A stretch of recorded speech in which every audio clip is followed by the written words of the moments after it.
반갑습니다. 네, 오늘 처음 예배 참석하신 분 두 분이 계시네요. 저 인천에서 오셨고 이쪽에는 대전에서 오셨어요.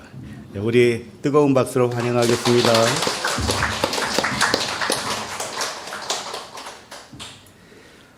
이렇게 인사하시죠.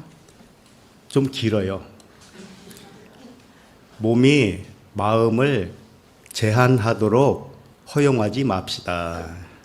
몸이 마음을 제한하도록 허용하지 맙시다. 우리의 정체는 영입니다.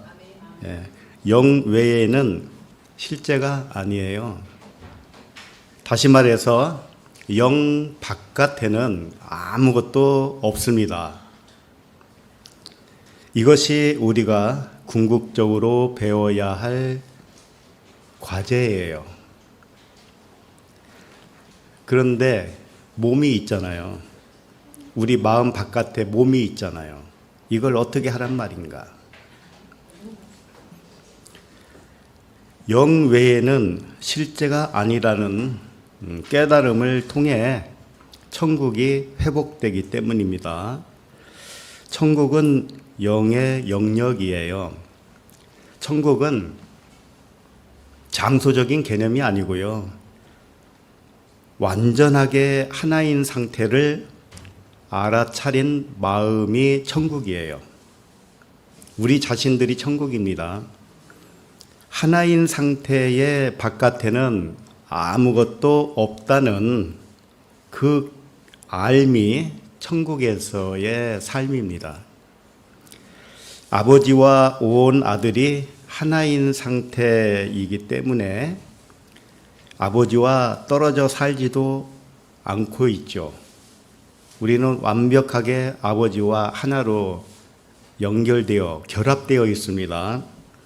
그리고 우리 형제들과도 떨어져 존재하지 않는다는 것을 아는 것, 이것이 천국의 삶이에요.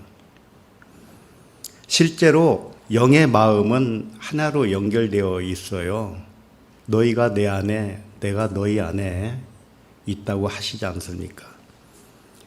그러나 이 몸들은 분리되어 있잖아요.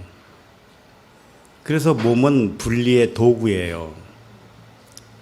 하나님과 하나라는 생각을 못하도록 만드는 것이 이 몸이었어요. 그리고 형제들과도 하나라는 것을 믿지 못하도록 만든 것이 이 몸입니다. 그래서 이 몸들은 분리되어 있고요. 그러니까 자신이 몸이라고 생각하면 마음도 분열된 상태가 되는 것입니다. 그렇지 않겠어요? 몸이 나 자신이라고 하면 몸은 다 분리되어 있잖아요. 개인화되어 있잖아요. 그러니까 이 마음도 개인화되어 있는 거예요. 그 상태는 천국이 아니라 이 말씀이에요. 서로 분리된 몸을 자기라고 생각하면 사적이고 홀로 된 마음이 되어요. 자신이 사적인 몸이라고 생각하면 몸이 마음을 제한하도록 허용한 것입니다. 많은 사람은 몸에게 제한을 받고 있어요. 왜냐하면 몸을 마음과 동일시했기 때문이죠. 몸은 지극히 제한적입니다. 그러나 마음은 몸에게 제한받지 않을 수 있어요. 몸은 마음 바깥에 있지만 몸이 마음을 둘러싸서 형제들과 떼어놓는 듯이 보입니다. 그러나 하나님과 아들 사이에는 아무런 장벽도 없어요. 이걸 아는 것이 천국이에요. 온 형제들과도 아무런 장벽이 없습니다. 몸은 마음 바깥에 있는 것이기 때문에 실제로는 존재하지 않아요. 이것을 진실로 알아야 몸이 마음을 제한하도록 허용하지 않을 수 있습니다. 자신과 몸을 동일시하면 몸이 병들 수 있도록 허용한 것입니다. 몸이 병들면 마음이 제한을 받잖아요. 그러니까 몸에게 마음이 제한을 받으면 몸을 초월해서 존재하는 형제와 하나 될 수가 없어요. 그러므로 마음이 몸에 의해 제한되기를 허용하지 말아야 합니다. 몸에게 피곤하라고 허용하지 말아야 합니다. 몸에게 약해지라고 허용하지 말아야 합니다. 모든 것은 마음에서 나오는 거예요. 몸에게 피곤하라고 허용하지 말아야 되고, 몸에게 병들 수 있다고 명령하지 말아야 돼요. 근데 사람은 어떻게 생각합니까? 몸이 병들 수 있다는 생각을 몸에게 투사하고 있어요. 그래서 이 마음이 중요한 거예요. 몸은 마음의 거울이에요. 그러니까 몸에게 무엇을 명령했는가에 따라서 몸이 그렇게 반응을 하고 있었던 것입니다. 그러니까 이 몸 때문에 내 마음이 제한을 받은 것은 마음이 몸에게 명령을 했기 때문에 그래요. 결국은 마음이 문제였어요. 이전에는 몸이 마음을 제한하는 도구로 사용했다면 이제부터는 구원의 수단이 되도록 허용해야 합니다. 형제에게 사랑을 전하는 수단으로 몸을 허용해야 됩니다. 진리를 소통하는 도구로만 몸을 허용해야 돼요. 몸은 존재가 아니고 생명도 아니고요. 나 자신에 대한 상징일 뿐이에요. 마음은 몸에게 제한을 받을 수 없다고 믿어야 합니다. 마음을 제한할 것은 사실상 아무것도 없어요. 몸을 초월한 마음은 영원히 자유롭습니다. 우리는 마음은 몸을 벗어날 수가 있는 거잖아요. 그렇죠? 시 공간을 영향을 받지 않을 수가 있는 것이 마음이에요. 몸에게 영향을 받는 두려움을 이제 사랑으로 대체해서 해방된 사랑을 확장합시다. 그리고 하나로 연합합시다. 마음이 몸에 의해 제한되기를 허용하지 않으시기를 축복드립니다. 기도하겠습니다. 하나님 아버지, 마음이 몸에 의해 제한되도록 허용하지 않게 하심을 감사합니다. 마음이 몸에 허용한 대로 몸이 반응하는 것이오니 몸을 진리의 도구로만 허용하는 마음으로 회복시켜 주시니 감사합니다. 우리는 모두 마음으로 하나인 상태이므로 성령이 하나 되게 하신 것을 힘써 지키게 하여 주옵소서. 우리를 분리하는 장벽은 존재하지 않으나 몸이 실제라고 믿는 마음만이 자신을 전체에서 떼어내는 것이니 몸에게 부여한 병든 마음을 치유하여 주옵소서.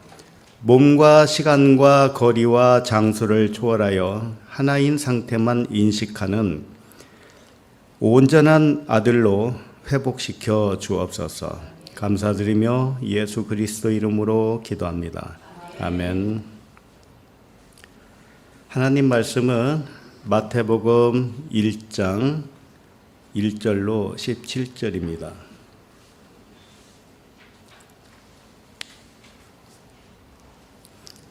함께 천천히 읽겠습니다. 시작. 아브라함과 다윗의 자손 예수 그리스도의 계보라. 아브라함이 이삭을 낳고 이삭은 야곱을 낳고 야곱은 유다와 그의 형제를 낳고 유다는 다말에게서 베레스와 세라를 낳고 베레스는 헤스론을 낳고 헤스론은 람을 낳고 람은 아미나답을 낳고 아미나답은 나손을 낳고 나손은 살몬을 낳고 살몬은 라합에게서 보아스를 낳고 보아스는 노색에서 오벳을 낳고 오벳은 이새를 낳고 이새는 다윗 왕을 낳으니라. 다윗은 우리아의 아내에게서 솔로몬을 낳고 솔로몬은 르호보암은 아비야를 낳고 아비야는 아사는 여호사밧을 낳고 여호사밧은 요람을 낳고 요람은 우시야를 낳고 우시야는 요담을 낳고 요담은 아하스를 낳고 아하스는 히스기야를 낳고 히스기야는 므낫세를 낳고 므낫세는 아몬을 낳고 아몬은 요시야를 낳고 바벨론으로 사로잡혀갈 때에 요시야는 요구냐와 그의 형제들을 낳으니 바벨론으로 사로잡혀간 후에 여우냐는 스알디엘을 낳고 스알디엘은 스룹바벨을 낳고 스룹바벨은 아비옷을 낳고 아비옷은 엘리야김을 낳고 엘리야김은 아소르를 낳고 아소르는 사독을 낳고 사독은 아킴을 낳고 아킴은 엘리옷을 낳고 엘리옷은 엘르아살을 낳고 엘르아살은 mat단을 낳고 mat단은 야곱을 낳고 야곱은 마리아의 남편 요셉을 낳았으니 마리아에게서 그리스도라 칭하는 예수가 나시니라. 그런즉 모든 대수가 아브라함부터 다윗까지 14대요 바벨론으로 사로잡혀갈 때까지 14대요 바벨론으로 사로잡혀간 후부터 그리스도까지 14대라. 아멘. 마태복음 첫 번째 말씀 제목은 사람의 모양으로 나타나신 예수 그리스도입니다. 긴 본문을 잘 읽으셨어요. 오늘부터 수요일마다 마태복음 강해를 하겠습니다. 신약 성경은 사복음서를 제일 앞에 있죠. 사복음서가 뭡니까? 마태, 마가, 누가, 요한복음이죠. 기록된 순서로 보면 마가복음이 제일 먼저 기록이 되었어요. 기록 연대로 보면. 그 다음이 마태복음이고요. 누가복음이고 요한복음 순으로 기록 연대가 이렇게 되어 있습니다. 그러나 기록 순서는 중요하지 않아요.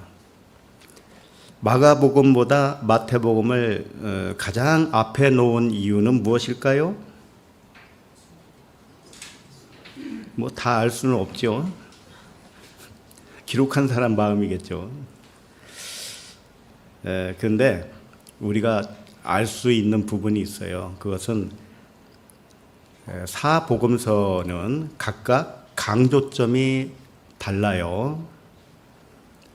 예를 들면 마태복음은 왕으로 오신 예수 그리스도를 강조하고요. 마가복음은 종으로 오신 그리스도, 누가복음은 인자로 오신 그리스도, 사람으로 오셨다 이거예요. 요한복음은 하나님의 아들로 오신 그리스도를 강조합니다. 그러니까 요한복음은 신성을 강조해요. 그런데 왜 왕으로 오신 그리스도를 강조하는 마태복음이 먼저 제일 앞에 있는가 하면은 에스겔이나 요한계시록에서 그리스도를 사자, 황소, 사람, 독수리 이 순으로 상징화했기 때문에 그래요. 제일 먼저 사자였어요. 사자. 그러니까 사자가 상징하는 것이 뭐냐면은 왕이거든요. 통치권. 그러니까 마태복음이 제일 앞에 온 거예요. 요한계시록 4장 7절을 봅니다. 시작. 그 첫째 생물은 사자 같고 그 둘째 생물은 송아지 같고 그 셋째 생물은 얼굴이 상하고 그 넷째 생물은 날아가는 독수리 같은데. 그러니까 사자를 첫 번째로 언급한 것을 볼 수 있잖아요. 사자는 그리스도의 왕권을 상징하기 때문에 마태복음을 첫 번째로 기록한 것이라 할 수 있습니다. 둘째 생물 송아지는 섬기는 사랑의 신을 상징해요. 그래서 마가복음이 두 번째죠. 셋째 생물 뭐예요? 사람 얼굴이죠. 사람 얼굴은 인자로 오신 그리스도, 사람으로 오신 그리스도를 상징하고 그것이 누가복음이 되겠습니다.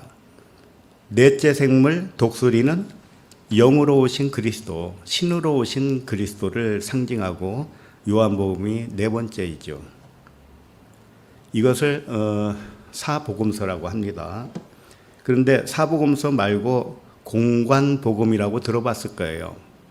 공관복음은 마태, 마가, 누가복음을 공관복음이라고 합니다. 공관복음은 함께 본다는 뜻이에요. 같은 관점으로 본다 이런 뜻이에요. 요한복음은 공관복음에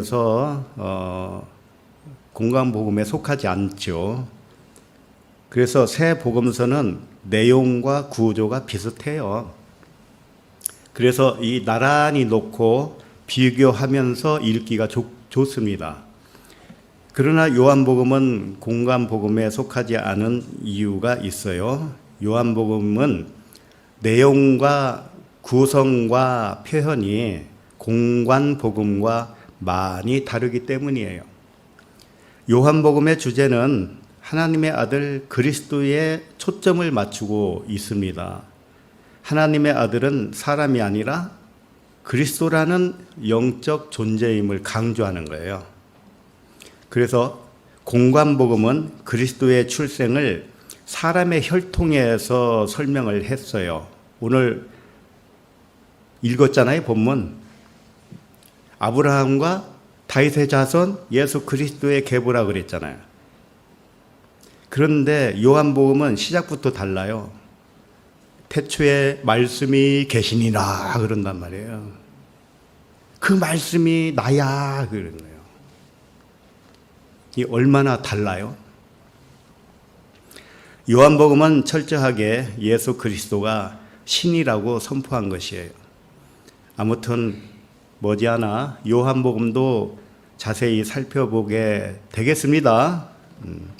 일단 마태복음부터 시작하는 거예요. 마태복음 본문으로 돌아오면 오늘 본문은 창조 언약 첫째 날이 되겠습니다. 첫째 날은 1장 전체를 첫째 날로 볼 수가 있어요. 그래서 이 마태복음은 5번의 창조 주기로 보는 것이 가장 자연스러워요. 그러니까 이 창조 7날은 반복해서 이렇게 돌아가잖아요. 지금까지 사도행전과 요한계시록은 굉장히 세밀하게 그걸 봤다면 마태복음은 5주기로만 보겠습니다. 큰 틀에서 보는 거예요. 마치 우리가 전 생애를 7날로 나눠서 설명할 수 있고 1년을 7날로 나눌 수도 있고요. 일주일을 7날로 나눌 수도 있고요. 하루를 7날로 나눌 수가 있어요. 그와 같이 크게 나눌 수도 있고 작게 나눌 수도 있어요. 그러니까 그걸 좀 이해를 하시고 이제 앞으로 마태복음은 5번의 창조 주기로 보는 것이 되겠습니다. 그래서 앞으로 살펴보면서 이 창조 사이클이 바뀔 때마다 그때그때 알려드리겠습니다. 그리고 일정한 순서로 배열된 주제가 있다고 그랬죠. 오늘 본문 1절부터 17장까지 주제는 하나인데요. 오늘 제목과 일치해요. 오늘 제목이 뭐였는가? 사람의 모양으로 나타나신 그리스도입니다. 그러니까 17절까지의 주제가 바로 사람의 모양으로 나타나신 그리스도예요. 다음 주에는 또 주제는 바뀝니다. 사람의 모양으로 오신 그리스도를 이 창세기부터 비유로 설명하고 있었어요. 창세기 34장 8절을 볼까요? 시작. 하물이 그들에게 이르되 내 아들 세겜이 마음으로 너희 딸을 연연하여 하니 원하건대 그를 세겜에서 주어 아내로 삼게 하라. 하물의 아들 세겜이 야곱의 딸 디나를 사랑해서 강간을 했다고 기록하고 있어요. 하물이 야곱의 아들들에게 가서 요청을 합니다. 너희 딸을 우리 아들 세겜에게 주어서 아내로 삼게 해줘라, 이렇게 부탁을 해요. 그러나 야곱의 아들들은요, 자기 여동생을 겁탈한 세겜에 대해서 아주 분노를 하고 있죠. 분노를 했습니다. 그래서 하물 가족에게 당신들이 할례를 행하면 그렇게 하겠습니다, 이렇게 속였어요. 그리고 할례를 다 받은 다음에 힘들어하는 그 틈을 타서 남자들을 다 죽였다고 기록하고 있습니다. 창세기 읽어보셨잖아요. 그래서 남자들 다 죽였어요. 그리고 그것뿐만이 아니에요. 약탈까지 했습니다. 이 소식을 전해 들은 야곱이 아들들에게 뭐라고 했을까요? 아들들아, 진짜 잘했다. 너무 잘했다, 야. 우리 딸을 갖다가 그렇게 한 놈을 그냥 놔두면 되겠냐. 이 시대 같으면 그렇게 하고도 남죠. 고발하고 난리 났을 거 아니에요. 우리 딸을 강간한 그들을 죽어야 마땅하지, 이렇게 말했겠습니까? 근데 야곱은 반대로 말을 했어요.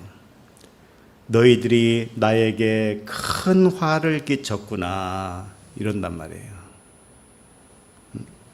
나와 내 집이 망하게 되었구나.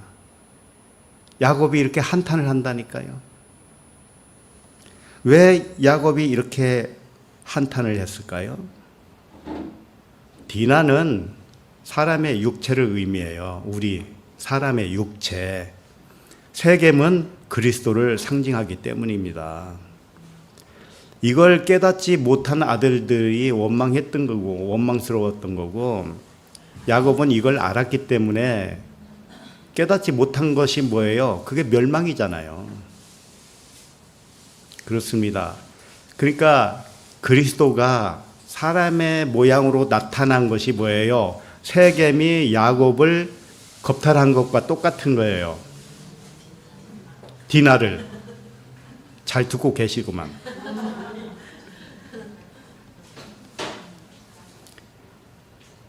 그러니까 이 성경 말씀은 항상 그리스도에게 초점이 맞춰져 있는 거예요.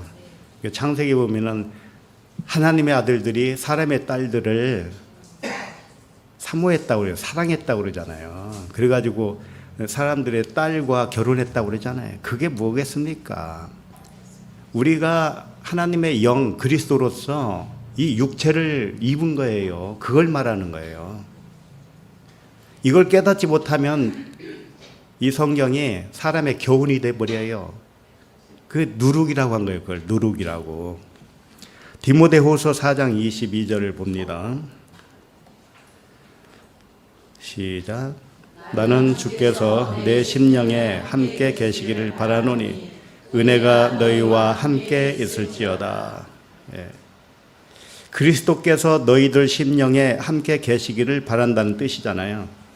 심령은 여기서 푸뉴마예요. 영입니다. 그러니까 너희들의 심령, 영에, 너희들의 영에 그리스도가 함께 있다는 뜻이에요. 그러니까 너희들은 사람의 육체가 되지만 너희들은 육체라고 생각하잖아, 자신을. 그런데 육체 안에 그리스도가 너희와 한 영으로 존재한다. 이것을 깨닫기를 바란다. 그 말씀이에요. 그러니까 전부 알고 보면 그리스도가 육체로 온 이야기죠. 우리가 길거리에서 보는 사람들, 어떤 사람을 보더라도 그 안에는 그리스도예요. 영입니다. 생명의 영이에요. 그걸 우리는 볼 줄 알아야 됩니다. 그걸 안 보면 그냥 도덕성생에 그쳐요. 겉으로만 보고 판단한단 말이에요. 이건 나쁜 사람, 이건 좋은 사람. 그건 아무 유익이 없어요. 겉으로 나타나는 것은 연극하고 있는 거예요. 연극. 누가 연극을 해요? 나의 영과 똑같은 그 형제가 육체를 입고 연극하고 있다니까요. 근데 본인은 연극하는지 모르죠. 모를 뿐이죠. 그러나 우리의 눈은 그렇게 봐야 돼요. 그리스도는 모든 사람의 모양으로 나타난 영입니다. 우리 모두가 사람의 모양을 가졌지만 우리의 정체는 하나님의 아들 그리스도의 영입니다. 이 얼마나 영광스럽습니까? 그래서 몸을 자기라고 생각하지 말라는 거예요.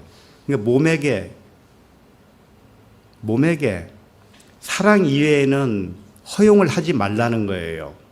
몸에게 근심도 하지 말고요. 몸에 대해서 걱정도 하지 말고요. 건강 염려도 버리고요. 그래야 됩니다. 몸은 병들 수 없는 거예요. 병은 뭐가 병든 거예요? 마음이 병든 거예요. 마음이 병든 마음을 몸에게 투사했기 때문에 몸이 그렇게 반응을 하는 거라니까요. 우리는 그거 인정할 줄 알아야 됩니다. 그래야 치유가 되는 것입니다. 자, 그러면 마태복음 1장 1절을 한 번 더 읽습니다. 겁내지 마세요. 17절까지 하나씩 다 할 건 아니니까. 밥 먹을 시간은 있어요.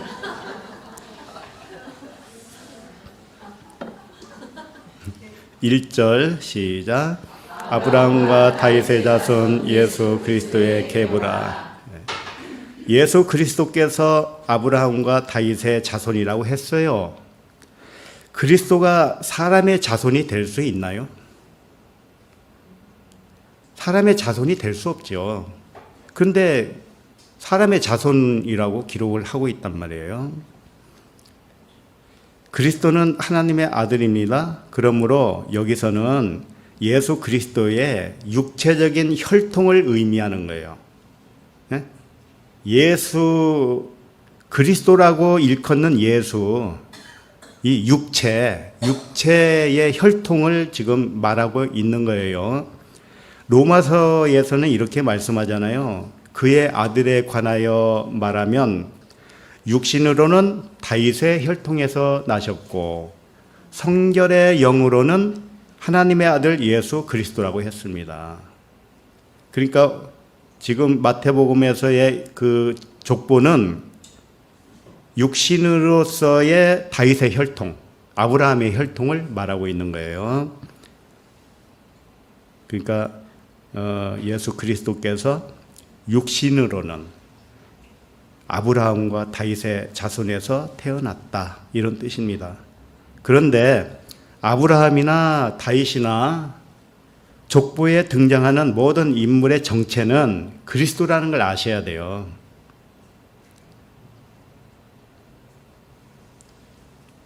근데 왜 하필이면 아브라함부터 시작을 할까요? 아브라함 위에는 없을까요? 있잖아요. 거슬러 올라가면 아담까지 있잖아요.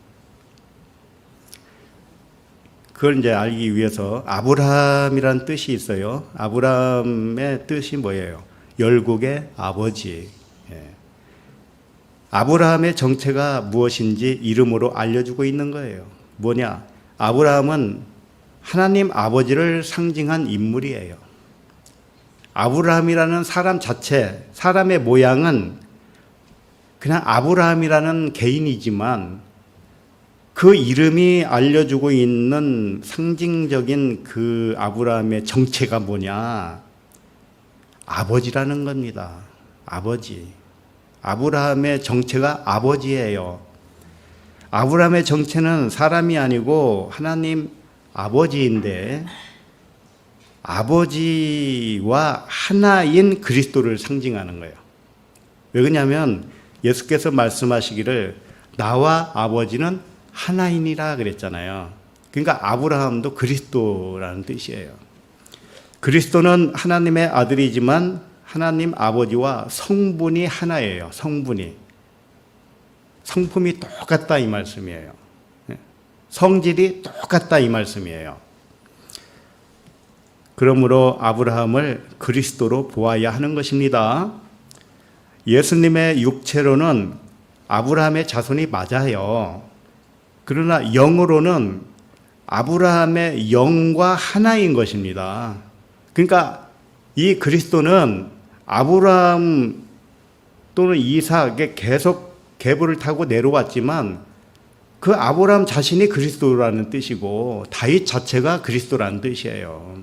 우리는 뭐예요? 우리도 똑같아요.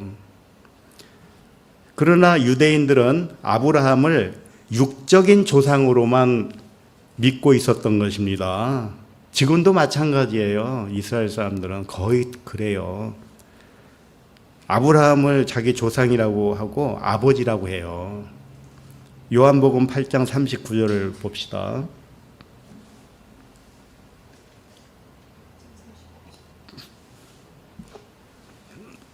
요한복음 8장 39절 시작.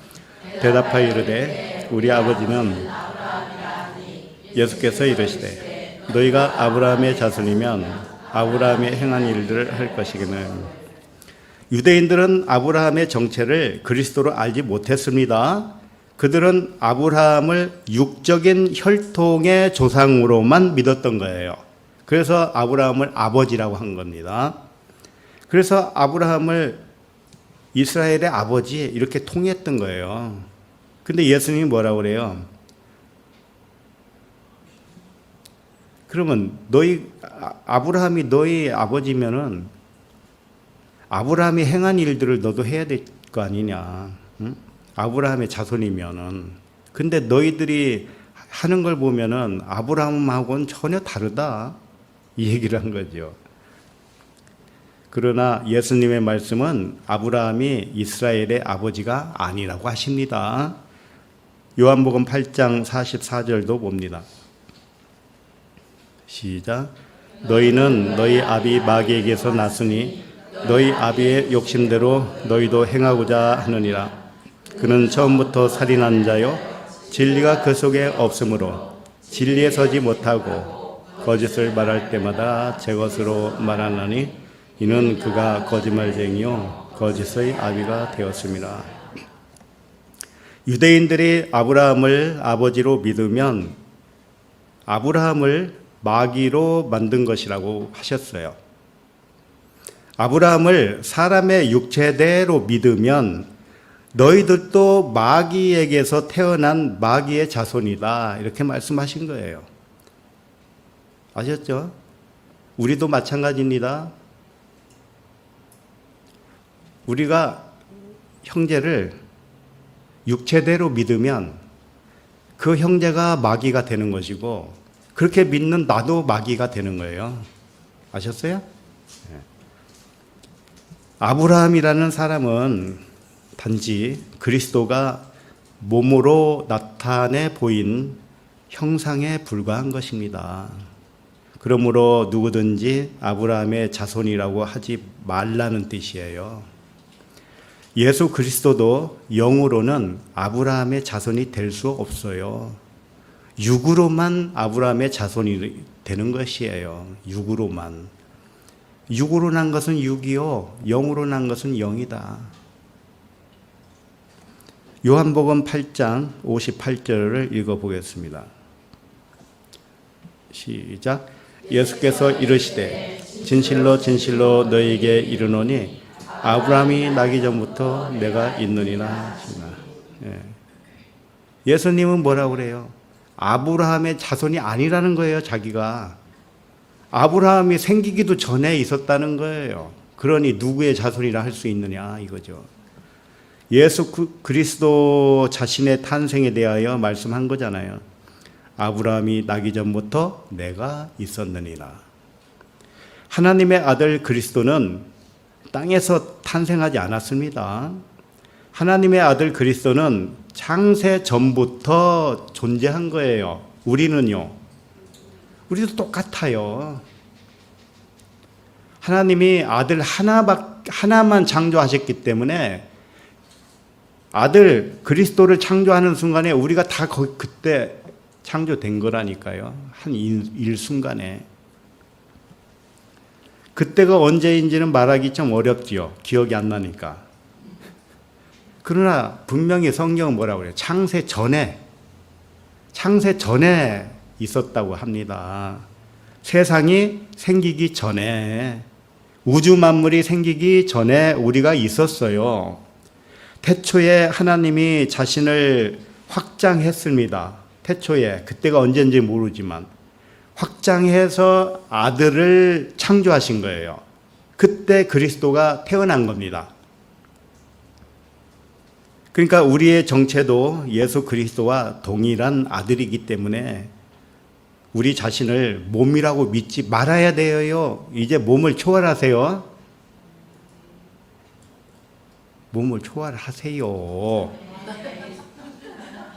몸에게 영향을 받지 마세요. 우리가 누굽니까? 이 땅에 태어난 존재들이 아니라니까요. 좀 생각을 바꾸셔야 됩니다. 자신이 몸이라고 믿는 것이 모든 고통의 원인이 된 거예요. 그걸 정직하게 인정하면 그때부터는 몸에 대한 판단을 행복하게 내려놓을 수 있지 않겠어요? 아브라함과 다윗의 자손이라고 그랬죠? 이 다윗은 무슨 뜻일까요? 사랑받는 자라는 뜻이에요. 그러니까 아브라함도 그리스도를 상징하고 다윗도 그리스도를 상징하고 있는 거예요. 하나님께 사랑받는 아들이 누굽니까? 그리스도죠. 다윗을 육체대로 알면 안 되는 거예요. 다윗의 정체도 역시 그리스도입니다. 그 다음에 예수 있죠? 예수. 예수는 무슨 뜻인지 알겠죠? 예수를 직역하면 여호와는 구원이시다 이런 뜻이에요. 여호와는 구원이시다. 다시 말해서 예수의 뜻은 구원자라는 뜻이에요. 왜 예수가 구원자인가? 예수는 사람이 아니고 그리스도이기 때문이에요. 예수를 사람으로 보면 구원자가 될 수 없잖아요. 어떻게 사람이 구원을 해요? 그리스도의 영으로 깨어나면, 우리들도 그리스도의 영으로 깨어나면 예수와 똑같이 구원자예요. 우리의 이름이 예수예요. 구원자라고요. 왜? 그리스도로 깨어나는 것이 구원이기 때문에 그래요. 그리스도의 영으로 깨어나면 그것이 곧 구원이라니까요. 그리고 형제가 깨어나도록 도와주는 역할로서의 구원자가 되는 것입니다. 그래서 우리는 서로에게 구원자예요. 아셨죠? 내가 나의 구원자이면서 영으로서 형제도 내가 깨워주면 형제에 대하여 내가 구원자가 되고, 또 다른 형제가 나를 정신 차리게 해줬으니까, 깨어나게 해줬으니까 그 형제가 나에 대한 구원자예요. 그러니까 집안에 뜻이 잘 안 맞고 티각티각 다투고 하는 상대방이 있다고 합시다. 집안에. 예수님이 그랬잖아요. 너희 집안에 원수가 있다. 원수가 너희 집안에 있느니라 그러잖아요. 근데 원수를 어떻게 하라고 그랬어요? 사랑하라고 그랬어요. 구약은 뭐라고 그랬어요? 예수님이 그랬잖아요. 너희가 옛사람에게 들은 것은 원수를 미워하라고 했잖아. 너희들은 그렇게 알고 있었어. 원수니까 미워해야지. 이스라엘 백성들이요, 그 말을 곧이곧대로 들은 거예요. 지금의 이스라엘의 원수가 누구예요? 네. 뭐 굳이 안 해도. 그러니까 원수를 미워하는 거예요. 미워하는 거예요. 저들은 죽어야 마땅하다 그런 거예요. 근데 예수님이 미워하라는 의미를 다시 해석해 주신 거예요. 미워하는 게 뭔지 아냐? 원수의 반대로 생각하라 이런 뜻이에요. 원수를 미워하는 것은 원수에 대하여 반대로 생각하라. 미워하는 게 뭐예요? 반대잖아요. 반대하는 거잖아요. 그러니까 원수에 대하여 반대로 하면 어떻게 하는 거예요? 원수를 사랑하는 거죠. 누구의 말씀이에요? 예수님, 예수 그리스도의 말씀이잖아요. 그래서 우리는 나를 공격한다든지 나에 대해서 비판한다든지 비난한다든지 그 형제가 나의 구원자라는 걸 아셔야 됩니다. 왜 그럴까요? 내가 비난을 받았을 때 그걸 사랑할 수 있는가 테스트이니까 내가 그걸 이기면 나 구원받은 거예요. 그걸 이겨야 되는 거예요. 사랑해야 돼요. 사랑으로 넘어가야 돼요. 근데 사람은 어떻게 생각해요? 다른 사람은 다 넘어가도 저 사람만은 내가 용서 못해. 이런 사람이 꼭 한두 명 있지요. 예, 있다고 했어요. 바로 그 사람이 나의 구원자라니까요.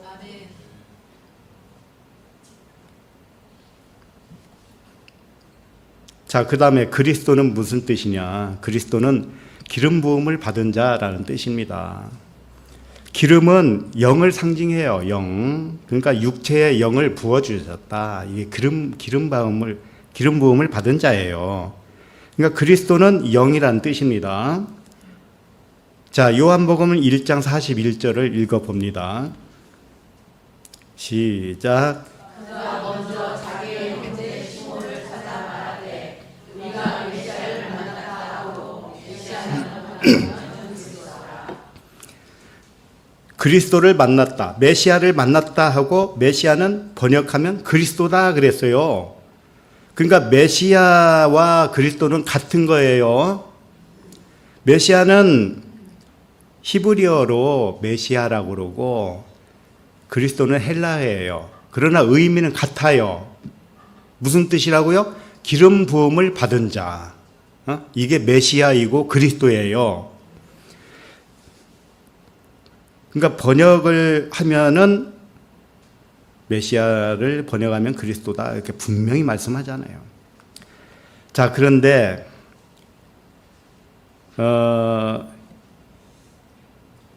이 구약 성경에 보면은요, 메시아라는 단어가 몇 번 나올까요? 약 40번 나와요. 메시아라는 단어가. 그런데 번역을 메시아라고 하지 않았어요. 메시아는 그냥 음력이잖아요. 그런데 그렇게 번역을 안 하고 뭐라고 번역을 했을까요? 기름 부음을 받은 자로 번역을 했어요. 구약에. 그러니까 기름 부음을 받은 자는 구약에서는 왕, 선지자, 제사장 이 세 종류의 사람이 기름 부음을 받았단 말이에요. 근데 이게 무엇을 상징하겠어요? 왕, 선지자, 제사장은 우리들을 의미하는 거예요. 우리들. 그리스도를 의미하고요. 그러니까 기름 부음을 머리에 기름 부어서 뭐 왕으로 세우고 선지자로 세우고 제사장으로 세웠지만 그건 상징이란 말이에요. 상징. 무엇에 대한 상징? 우리들의 왕권을 우리를 뭐라고 그랬어요? 거룩한 왕 같은 제사장, 거룩한 백성 이렇게 말씀하잖아요. 사무엘상 2장 35절을 읽어봅니다. 시작. 내가 나를 위하여 충실한 제사장을 일으키리니 그 사람은 내 마음 내 뜻대로 행할 것이라. 내가 그를 위하여 견고한 집을 세우리니 그가 나의 기름 부음을 받은 자 앞에서 영구히 행하리라. 여기서도 기름 부음을 받은 자라고 했잖아요. 이게 메시아예요.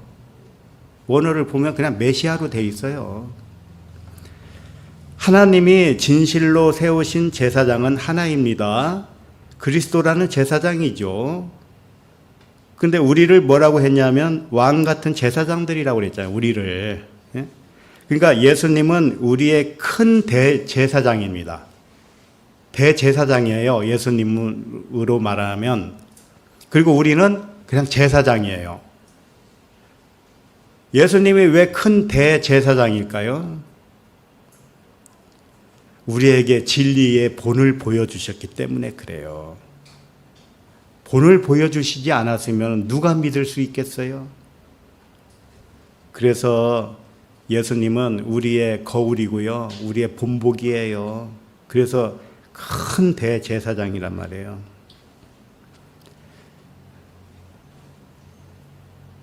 여기 방금 읽은 말씀을 보면은요, 메시아, 그러니까 나의 기름 부음을 받은 자, 이 메시아 곧 그리스도는 하나님의 마음과 같고 하나님의 뜻대로 행하는 자라고 하신 거예요.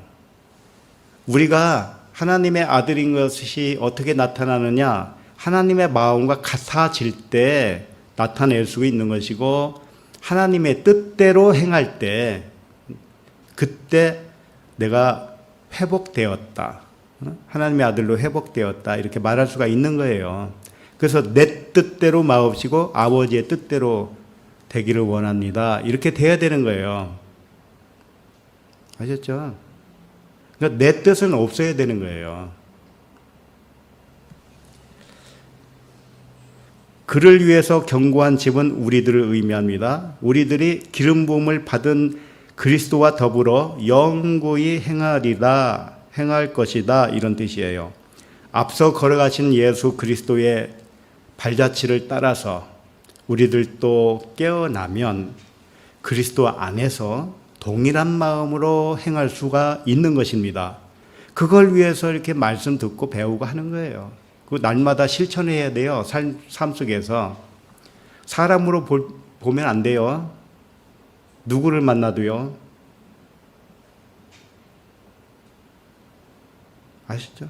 시장에 가면은 다리 없는 분들이 테이프 틀어놓고 이렇게 밀고 가면서 동전 바구니 이렇게 놓고 하죠. 그분들 보면 무슨 생각을 해요? 아마 저녁 되면은 이 사람들 걷어가는 차가 올 거야. 매상이 얼마 올랐나 그거 볼걸. 그러니까 절대로 주지 마. 이런단 말이에요. 그러지 마세요. 그러거나 말거나. 그 양반은 얼마나 힘들어요? 당신 같으면 그렇게 할 수 있겠어요? 그걸 누구로 봐야 돼요? 그리스도 영으로 봐야 돼요. 그게 진짜 사랑인 거예요. 그게. 자, 그러면 2절, 3절을 읽겠습니다. 시작. 아브라함이 이삭을 낳고 이삭은 야곱을 낳고 야곱은 유다와 그의 형제들을 낳고 유다는 다말에게서 베레스와 세라를 낳고 베레스는 헤스로를 낳고 헤스로는 람을 낳고.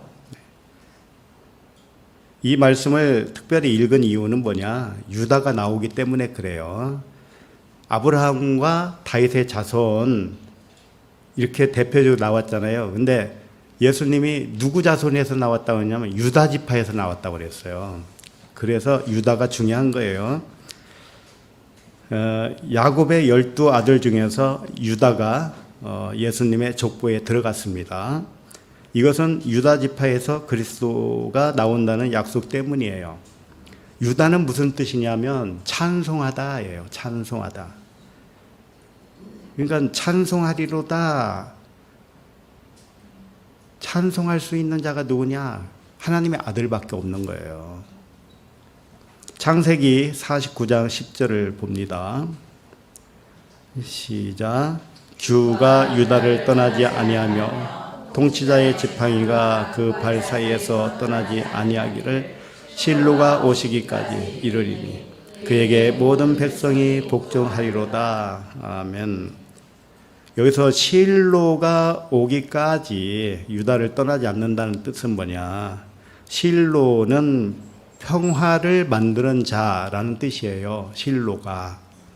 그러니까 실로는 평화의 왕 예수 그리스도를 상징하죠. 그럼 우리는 평화의 왕이 아니냐? 똑같아요. 이 세상을 평화의 세상으로 볼 수 있는 자가 우리들이라는 뜻이에요.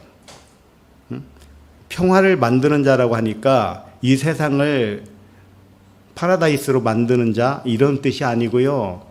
이 세상을 보는 눈이 평화의 눈이에요.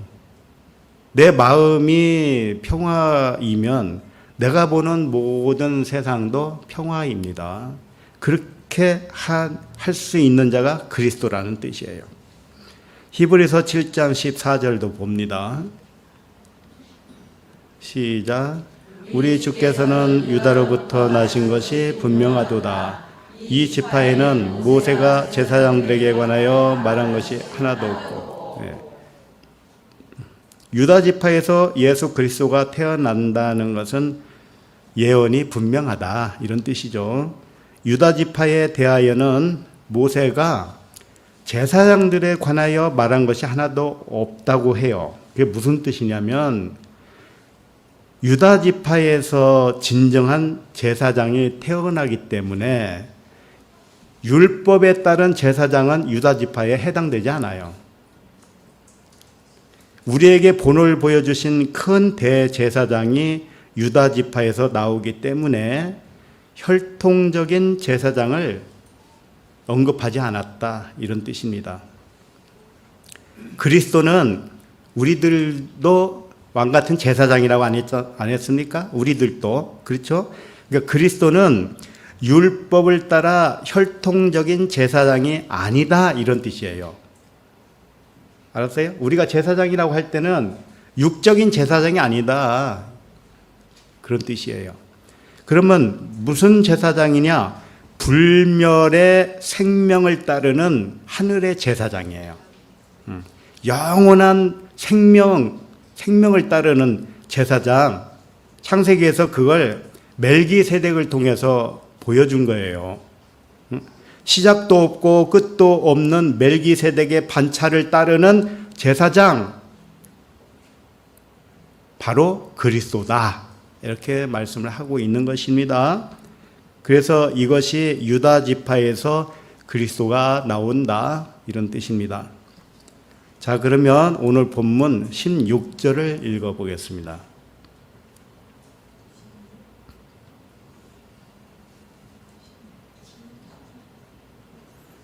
그 순서대로 하면 16절을 빠졌어요? 오늘 너무 길다 보니까 제가 읽어드릴게요. 야곱은 마리아의 남편 요셉을 낳았으니 마리아에게서 그리스도라 칭하는 예수가 나시니라. 이렇게 되어 있어요. 이제 지금 이 족보 제 끝 부분이에요. 끝 부분에서 그리스도라 칭하는 예수가 났다. 이제 족보 다 했어요. 아브라함부터 시작된 이 족보 끝에서 요셉의 아내 마리아에게서 그리스도라 칭하는 예수가 나셨다. 이렇게 끝을 맺고 있는 겁니다. 마리아에게서 나신 예수는 그리스도라는 뜻이죠. 예수는 사람이 아니고 그리스도예요. 그래서 성령으로 잉태했다고 일부러 그런 거예요. 네? 성령으로 잉태했으면 나오는 것도 성령일 거 아니에요. 아닌가요? 우리가 성령으로 잉태해서 나왔죠? 안 그런가요? 우리가 영이니까 기름 부음을 받은 자니까. 그러면 성령이 나의 어머니에게 잉태해서 내가 나왔으니까 내가 육체입니까? 영입니까? 영이죠. 그러니까 이 육체는 없는 거예요. 없는 거라니까. 없는 거 가지고 왜 있는 척을 할 필요가 있겠어요?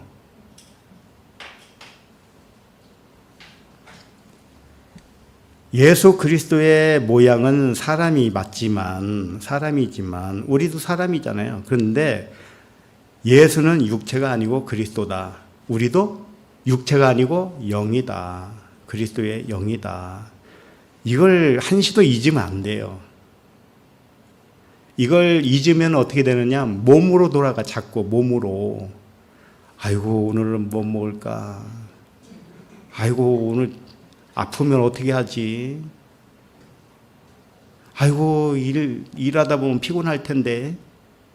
자꾸 몸에다가 주입을 시켜요. 피곤하지도 않는데 미리 피곤할 거래. 그러니까 피곤해지는 거예요. 믿음대로 되기 때문에.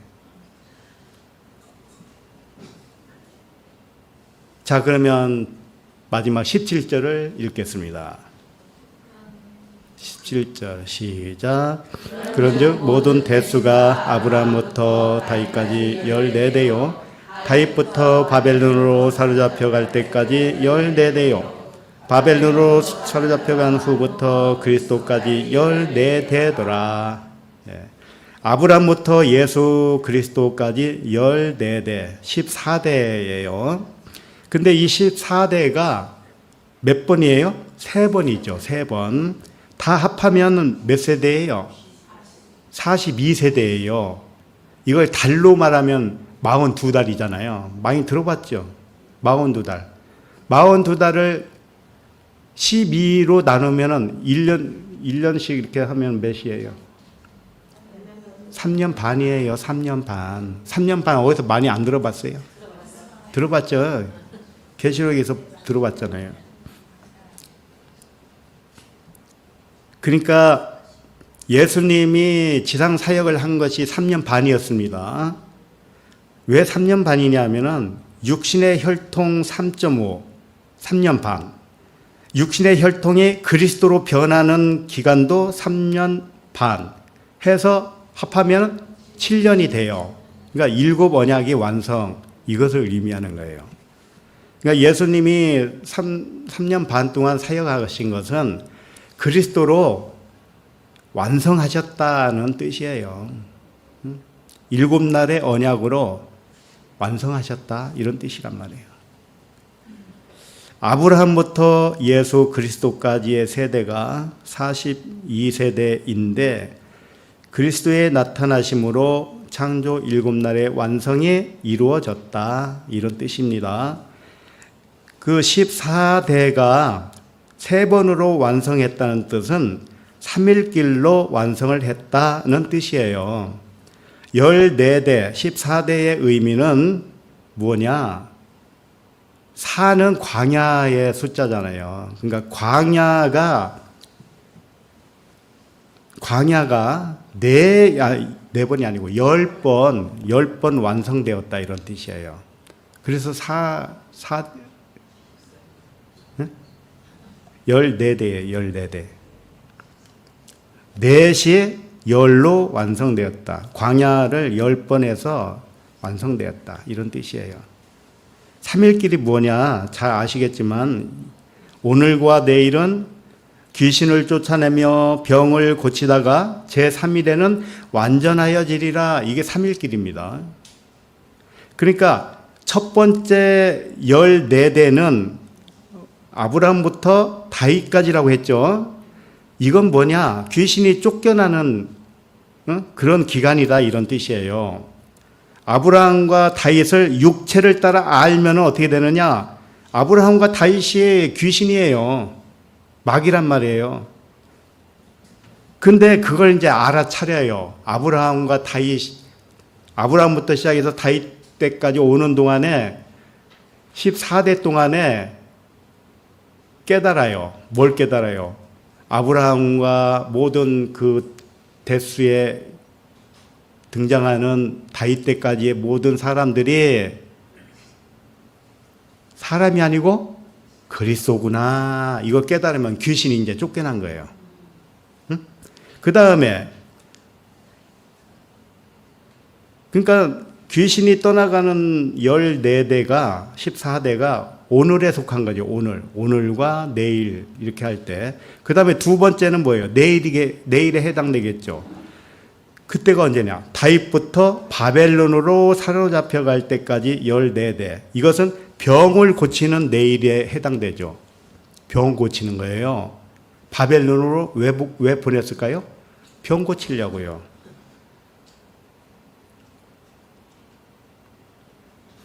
바벨론이란 뜻이 뭐냐면 하나님의 문이에요. 하나님의 문. 바벨론으로 사로잡혀간 것이 하나님의 문으로 들어간 거라는 뜻이에요. 그래서 그 마지막 14대 바벨론으로 사로잡혀간 후부터 그리스도까지는 14대죠. 이것은 뭐예요? 완전이지, 이제 완전. 그리스도로 완전해진 14대 기간이라는 뜻이죠. 첫 번째 14대는 귀신이 쫓겨나는 기간, 두 번째 14대는 병을 고침받는 기간, 마지막은 그리스도로 완전해지는 기간. 이게 삼위길입니다. 이와 같이 아브라함에서 그리스도까지의 전 세대를 3등분해서 설명한 것은 삼위길로 완전해지는 그리스도를 상징한 것이다. 첫 번째 14대는 아브라함이라는 귀신을 쫓아내고, 두 번째 14대는 병을 고치고, 세 번째 14대는 그리스도로 완전해지는 삼위일길을 의미합니다. 자, 17절 끝에 예수 그리스도라고 하지 않고요, 그리스도라고 했어요. 여기서 그리스도라고. 네? 1절에서는 아브라함과 다윗의 자손 예수 그리스도의 계보라고 분명히 했는데, 여기 끝에서는 예수자가 빠졌어요. 왜 그랬을까요? 쓰다 보니까 먹물이 떨어져서. 그 이유는 온 아들이 하나님의 아들 그리스도를 공유하기 때문이에요. 이 독자가 누굽니까? 우리 모두들이잖아요. 온 아들이 삼일길로 귀신이 쫓겨나고 병이 고침을 받고 제3일에 그리스도로 완전해진다는 메시지라 할 수 있는 것이죠. 그래서 의도적으로 예수자는 빼고 그리스도로 한 거예요. 왜냐하면 예수자를 항상 붙으면 어떻게 될까요? 그 2000년 전에 온 예수만을 생각한다고, 예수만을. 나의 정체가 뭔지를 망각한단 말이에요. 그렇게 되면 안 되잖아요. 마태복음서에서는 예수 그리스도의 계보가 아브라함부터 시작했습니다. 이렇게 한 이유는 아브라함 때에 구체적으로 그리스도의 탄생을 약속했기 때문에 그래요. 그러나 그리스도의 근원은 아브라함 때부터 시작된 건 아니에요. 하늘이죠, 하늘. 그래서 이 족보가 복음서에 나오는데 두 번 나와요. 마태복음에 나오고 누가복음에 나옵니다. 누가복음에서는 마태복음의 족보와 좀 달라요. 거기를 봅시다. 제일 끝에를 보겠어요. 누가복음 3장 38절. 시작. 그 위는 에노스요, 그 위는 셋이요, 그 위는 아담이요, 그 위는 하나님이시니라. 예, 예수 그리스도로부터 시작해서 거슬러 올라간 거예요. 올라갔더니 어디까지 간 거예요? 하나님까지 갔잖아요. 예수 그리스도의 족보를 거슬러 올라가니까 하나님께 도달을 했습니다. 그리스도의 근원은 뭐예요? 하나님이란 뜻이죠. 하나님이 창조하신 것은 아들밖에 없습니다. 하나님의 아들이 우리 모두예요. 우리 모두. 그러나 사람의 모양이 하나님의 아들이 아닙니다. 우리의 정체는 그리스도의 영이에요. 그리스도는 온 아들이 공유하는 이름이에요. 기름 부음을 받은 자라는 뜻이에요. 그러므로 우리가 처음에 인사한 것 같이 몸이 마음을 제한하도록 허용하면 안 됩니다. 왜? 우리의 정체가 무엇이기 때문에 그리스도이기 때문에 하나님에게서 나온 그리스도예요. 영들이란 말이에요. 몸은 존재가 아니기 때문에 마음이 몸에게 영향을 받아서는 안 됩니다. 아셨죠? 네. 그걸 항상 마음을 다스려야 돼요. 그러니까 몸을 저주하면 안 돼요. 저주가 뭐 자기 몸을 저주할 사람이 어디 있겠습니다만, 그런데 저주하고 있는 거예요. 왜 그럴까요? 허리 아프잖아요. 그럼 아이고 허리야, 이놈의 몸 왜 이렇게 허리 아파 그러죠. 이게 몸을 저주한 거예요. 그 이전에 벌써 허리 아프라고 명령을 했던 거예요. 명령을 해놓고 몸이 그대로 반응하니까 그걸 또 저주하는 거예요. 이 정신 나간, 이건 망상 아닌가요? 이게 얼마나 정신 나간 거예요. 그래서 마음이 몸을 사랑으로 다스려야 하는 거예요. 몸을 형제에게 진리를 전하는 사랑의 도구로 사용해야 되는 것입니다. 진리를 듣고 말하는 용도로 사용해야 되는 거예요. 몸은 마음이 명령한 대로 따를 뿐이기 때문이에요. 몸에게 명령하여 남을 해치라고 하지 말아야 돼요. 몸에게 입을 벌려서 말을 해라, 저 형제를 저주해라, 비난해라, 이렇게 시키지 말아야 된단 말이에요. 우리는 모두 하나님의 아들 그리스도의 영으로서 사람의 모양을 가지고 있는 거예요. 우리의 정체는 하나님의 아들 그리스도의 영입니다. 우리의 몸은 사랑을 전하는 도구이기 때문에 몸은 마음을 제한할 수가 없어요. 몸이 마음을 제한하도록 허용해서는 안 되는 것입니다. 몸에게 너는 사랑이야. 사랑을 입었어. 너는 건강할 수밖에 없어. 너는 형제들에게 사랑을 전하는 데에 완전한 도구야. 자꾸 몸에게 사랑을 주세요.